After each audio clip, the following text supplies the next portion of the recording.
वादा खिलाफी का काम इन्होंने किया। 1 लाख युवाओं को हम रोजगार देंगे, ऐसी बात इन्होंने कही थी। लेकिन इनकी जो पहली कैबिनेट हुई, पहली कैबिनेट में इन्होंने एक सब कमेटी बनाई और बाद में कहा कि अब 1 लाख नहीं, हम 5 साल में 1 लाख को देंगे, अब 20,000 प्रतिवर्ष हम रोजगार देंगे। मैं समझता हूं युवाओं को जिस प्रकार का प्रलोभन देके सत्ता में सरकार आई, युवाओं के साथ ही आते ही इन्होंने धोखा किया। इसी प्रकार से मैं समझता हूं कि इन्होंने जो ओपीएस की बात कही थी, इन्होंने कहा था कि सरकार बनने के 10 दिन के अंदर हम लागू कर देंगे। 10 दिन में नहीं हुई, 10 दिन में इनकी पहली कैबिनेट भी नहीं हुई। फिर उन्होंने कहा कि हम पहली कैबिनेट में कर देंगे, पहली कैबिनेट में भी नहीं हुई। फिर उन्होंने 13 जनवरी को इसकी घोषणा की और कहा था 2 दिन में हम जो है इसके रूल फ्रेम करके उसकी नोटिफिकेशन भी कर देंगे। आज तक उसकी नोटिफिकेशन नहीं हुई। एनपीएस का जो हिस्सा एम्प्लॉइज के उस हिस्से में से कटता है, तनख्वाह में से कटता है, जनवरी माह का भी उनका जो हिस्सा था एनपीएस का कट गया। अर्थात अभी तक इस दिशा में भी ये सरकार जो है आगे नहीं बढ़ पाई। आज जो हमारे कर्मचारी बंधु हैं ओपीएस के इंतजार में है।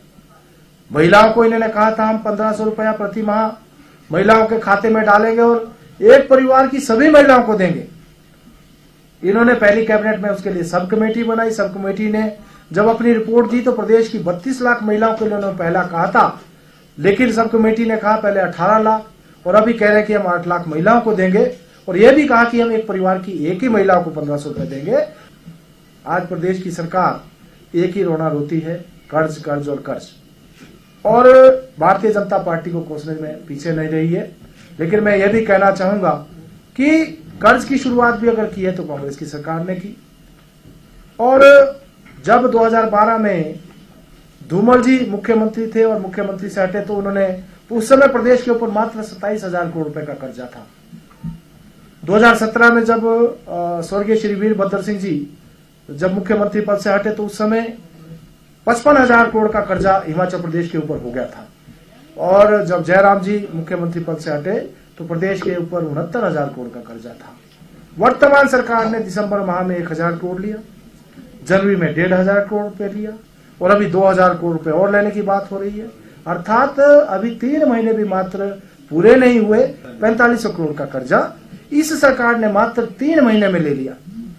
तो जो सुखविंदर सुक्खू जी कह रहे हैं, जो जिस प्रकार से श्रीलंका बनाने की वो बात कह रहे हैं, मुझे लगता है कि हिमाचल प्रदेश उसी दिशा में आगे बढ़ रहा है।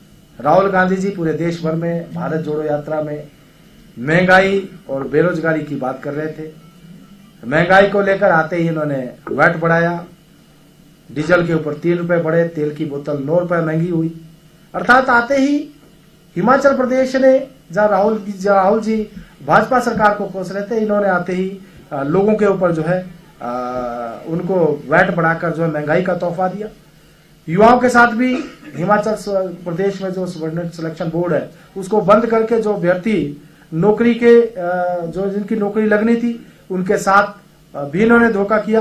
अर्थात बेरोजगारी और महंगाई दोनों मामले में प्रदेश की जो वर्तमान सरकार ने इन्होंने हिमाचल प्रदेश में आते ही महंगाई का बोझ भी और बेरोजगारी जो है युवाओं के साथ इस प्रकार का धोखा भी करने का काम किया। कार्यालयों में लोगों को चक्कर काटने पड़े, जो कार्यालय बंद हुए तो प्रदेश की जनता को किस प्रकार से नुकसान उठाना पड़ रहा है।